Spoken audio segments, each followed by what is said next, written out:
தடயம் 205 நேயர்களே வணக்கம். நான் உங்கள் தடயம் பாபு. நம்ம விருத்தாசலம் அருகே எருமனூர் கிராமத்தில் சமீப காலமாக பட்டாவை ரத்து செய்துவிட்டு அடுத்தவர்களுக்கு கொடுத்த பட்ட விவகாரம் கடுமையாக இன்றைக்கு போய்கொண்டிருக்கிறது. கடந்த 4 நாட்களுக்கு முன்னால் மக்கள் சாலை மறியல் போராட்டம் செய்தார்கள்.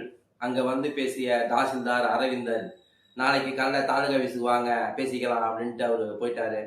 அதுக்கப்புறமேலுக்கா அடுத்த நாள் வந்து அந்த பட்டாவை ரத்து செய்த பாதிக்கப்பட்ட பயனாளிகள் எல்லாம் அந்த ஒரிஜினல் நமனா காப்பியோட உதாரணம் தாலுகா ஆஃபீஸுக்கு எல்லாம் ஒரு 100-150 பேர் போயிருக்கிறாங்க. தாசில்தார்ட்ட எல்லாம் பேசியிருக்கிறாங்க. எல்லாம் ஒரிஜினல் கொடுங்கன்னு அரவிந்த் கேட்டுருக்கிறாரு. ஒரிஜினல்லாம் கொடுத்துருக்குறாங்க. அதுக்கப்புறம் எல்லாம் பேர்லாம் செக் பண்ணிட்டு சீல்லாம் உண்மையா டூப்ளிகேட்டா, கையெழுத்து உண்மையா டூப்ளிகேட்டா அப்படின்ட்டு தாசில்தார் அரவிந்தன் அவர்கள் எல்லாம் செக் பண்ணிட்டு ஜெராக்ஸை கொடுத்துருப்பாங்க அப்படின்னு இருக்கிறாரு. ஜெராக்ஸ்லாம் வாங்கி வச்சுட்டு இருக்கிறாங்க. அதில் என்ன இப்போ சொல்றாங்கன்னா, பயனாளிகள் ஏற்கனவே கொடுத்தாங்க இல்லைங்களா, அந்த பட்டா வாங்கினவங்க செத்துட்டாங்கன்னா அந்த இடத்த ரத்து பண்ணணும் அப்படின்னு சொல்றாங்க. அது எப்படி சாத்தியமாகும்? பட்டா கொடுக்குறாங்க, அவங்க செத்துட்டாங்க, அந்த இடம் பாதிச்சுட்டு தான் சார் போகும். அது எப்படி ரத்து பண்ணிட்டு 50,000 1 லட்சம் லஞ்சம் கொடுத்தோன்னு நீங்க கொடுப்பீங்களா? அது சரியான அணுகுமுறையா, அது சரியான நடைமுறையா என்பதை அரவிந்த் தாசில்தார் தான் அது விளக்கணும். அப்புறம் இன்னொன்று சொல்றாங்க, போராட்டமா எங்களுக்கு நியாயம் கிடைக்கலாம், நாங்கள் போராட்டம் பண்ணுவோம் சார். போராட்டம் தானே பண்ணிட்டு போங்க, எங்களுக்கு என்ன இருக்கு அப்படின்னு ஒரு அலட்சியமா தான் தோன்றித்தனமாக தாசில்தார் அரவிந்தன் வந்து பேசிட்டு இருக்கிறாரு. அவர் வந்து மக்களை வந்து சாதாரணமா நினைக்க கூடாது இல்லைங்களா? என்ன பாதிக்கப்பட்டவங்க கேட்கறாங்க, அவங்களுக்கு தெரியாம அவங்க பட்டாவை ரத்து பண்ணது மிகப்பெரிய தப்பு. ரத்து பண்ணிட்டீங்க, திருப்பி அவங்க ரெமெடி கொடுக்கணும்ல. அவங்க இடத்த வந்துட்டாங்கன்னா அவங்க ரத்துல போட்டு கொடுக்கணும்ல. கோர்ட்டே பாருங்கன்னா ஒரு சாட்சிக்கு ஒரு டைம் தராங்க.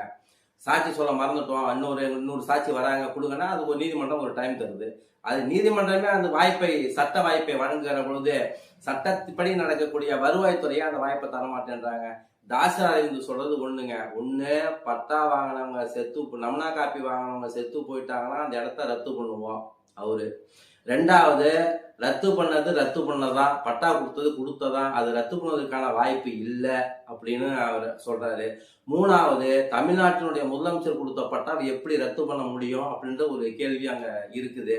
இதுக்கிடையில பாத்தீங்கன்னா எது எப்படி இருந்தாலும் சரிங்க, ஏற்கனவே அவங்க பட்டா கொடுத்துட்டாங்கல்ல, பட்டா கொடுத்தவங்க செத்து போட்டாங்கன்னா வாரிசு கொடுங்க, அதை நீங்க இல்லைன்னு நீங்க சொல்ல முடியாது. அவங்க நீதிமன்றத்துக்கு போனாங்கன்னா வருவாய்த்துறை தான் அதுக்கு பதில் சொல்ல வேண்டும். ஒரு யாரை கொடுத்தா என்னங்க இருக்கு, என்ன சட்டமோ என்ன நியாயமோ நியாயப்படிதான் நீங்க கொடுக்கணும். எனவே எருமனூர் இஷ்யூல வந்து அங்க பாதிக்கப்பட்டவங்களுக்கு ரத்து பண்ணப்பட்டவங்க மீண்டும் கொடுக்காம அங்க இடத்த அளக்க முடியாது, யாருக்கும் கொடுக்க முடியாது. கொடுத்தா யாரும் வாங்கிட்டு வந்து வீடு கட்ட முடியாது, குடியேற முடியாது. சட்ட ஒழுங்கு பிரச்சனை ஏற்படாமல் மாவட்ட நிர்வாகம் பார்த்துக் கொள்ள வேண்டும். நன்றி, வணக்கம்.